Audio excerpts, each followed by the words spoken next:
Hello friends, the taste of Kathiyawadi રેસીપીમાં આપનું હાર્દિક સ્વાગત છે. આજે આપણે બનાવશું શિયાળાની ઠંડીમાં ગરમા ગરમ આલુ મેથીનું શાક. તમે ઢાબાનું પંજાબી શાક પણ ભૂલી જાઓ એવું ટેસ્ટી આ શાક બને છે. જો તમને મારી રેસીપી પસંદ આવતી હોય અને હજુ સુધી સબસ્ક્રાઇબ ન કર્યું હોય તો સબસ્ક્રાઇબ કરી લેજો, જેથી મારી નવી નવી રેસીપીના નોટિફિકેશન મળતા રહે. તો ચાલો બનાવીએ આલુ મેથીનું શાક. આલુ મેથીનું શાક બનાવવા માટે મેં અહીંયા 250 ગ્રામ મેથી ધોઈ અને કોરી કરીને લીધી છે અને 3 નંગ મીડિયમ સાઇઝના બટેટા લીધા છે અને આપણે મીડિયમ સાઇઝમાં સુધારીશું. અને મેથીને ધોઈ કોરી કરીને પછી સુધારવાની છે, જેથી મેથીના શાકમાં કડવાશ ન આવે અને બીજા એના પોષક તત્વો પણ નાશ ન પામે. મીડિયમ સાઇઝના બટેટાને આવી રીતે કટ કરવાના અને પાણીમાં રાખી દેવાના. ગેસ ઉપર મેં 2 ચમચા તેલ ગરમ કરવા મૂક્યું છે. તેલ આવી ગયું છે એટલે જીરું થઈ જાય એટલે આ 2 નંગ ડુંગળી ચોપ કરેલી છે એ ઉમેર. ગેસ મીડિયમ જ રાખવાનો છે.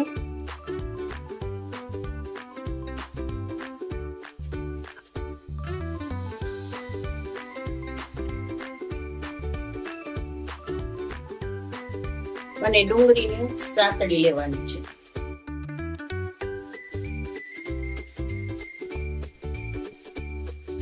ડુંગળી આપણે આવી સાતળવાની છે.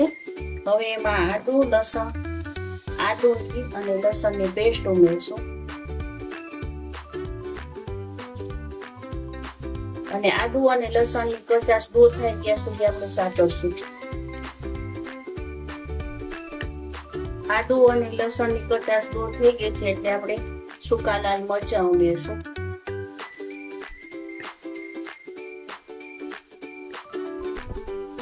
હવે સુધારેલા 3 નંગ બટેટા હતા એ આપણે ઉમેરશું. ગેસ મીડિયમ જ રાખવાનો છે અને સાતળી લેવાના છે બટેટાને.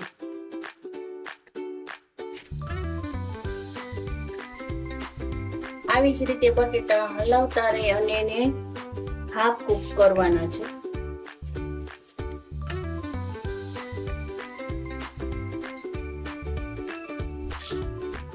હવે બટેટા હાફ કૂક થઈ ગયા છે એટલે આપણે આમાં 1 નંગ લીલું મરચું ઉમેરીશું અને થોડી હળદર ઉમેરશું અને ચલાવીશું.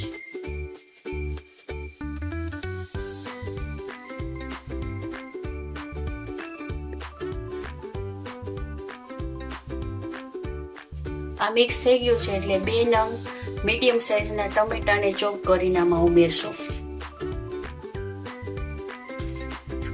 ફ્રેન્ડ, શિયાળામાં તો મેથીનું શાક અઠવાડિયામાં એકવાર ખાવું જોઈએ, કારણ કે મેથીમાં ખૂબ જ પોષક તત્વો હોય છે અને ભરપૂર માત્રામાં વિટામિન હોય છે.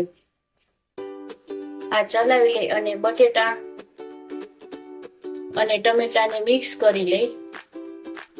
ટમેટા ચડી જાય એટલે આપણે મીઠું ઉમેરશું. થોડું ટમેટાના ભાગનું જ અત્યારે ઉમેરશું અને મિક્સ કરો.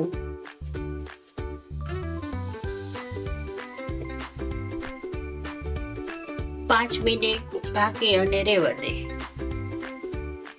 2 મિનિટ જેવું થઈ ગયું છે એટલે ચલાવી લે અને સ્વાદ મુજબ મરચું ઉમેરી દે.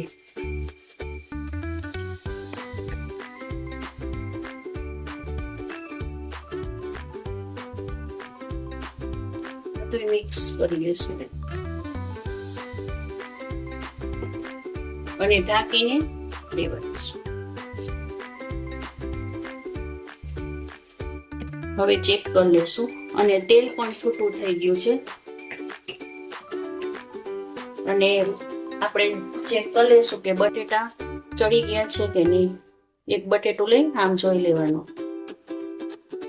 કૂક થઈ ગયા છે આપણા બટેટા એટલે હવે આમાં આપણે ધાણા જીરું ઉમેરશું.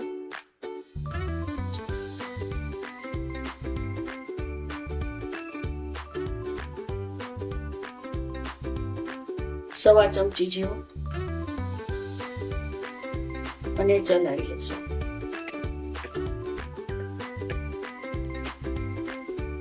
પેલા આપણે મીઠું ઉમેર્યું હતું થોડુંક જ ટમેટાના ભાગનું, અત્યારે પાછું થોડુંક ઉમેરશું સ્વાદ અનુસાર.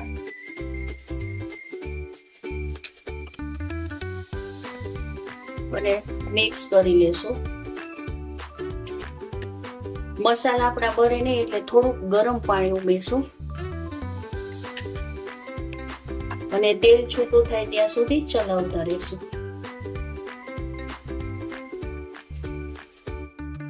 અને ઢાંકીને રેવાડશું. તેલ છૂટું પડે પછી જ આ સુધારેલી મેથી આપણે ઉમેરશું.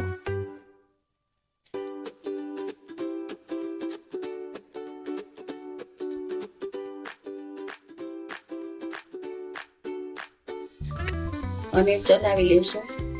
મેથી ઉમેર્યા પછી પાણી નાખવાનું નથી કે ઢાંકણ પણ બંધ કરવાનું નથી. અને મિક્સ કરી લેશું. મેથીને આમ ખુલ્લી જ ચડવા દેશું આપણે.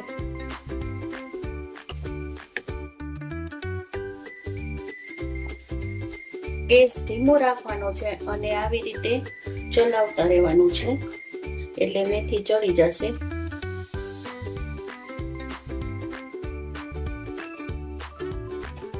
હવે મેથી ચડી ગઈ છે એટલે 5 ચમચી જેટલો ગરમ મસાલો ઉમેરશું અને ચલાવી દઈશું.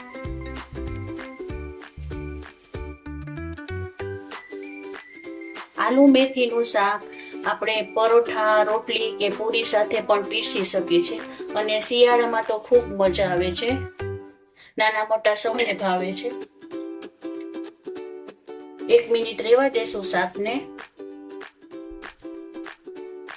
હવે શાક થઈ ગયું છે એટલે આપણે આમાં ઘી ઉમેરશું.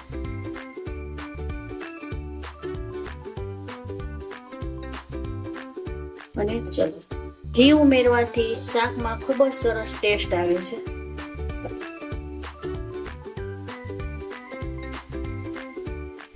અને ગેસ બંધ કરી દેશું અને સર્વ કરી આપશું.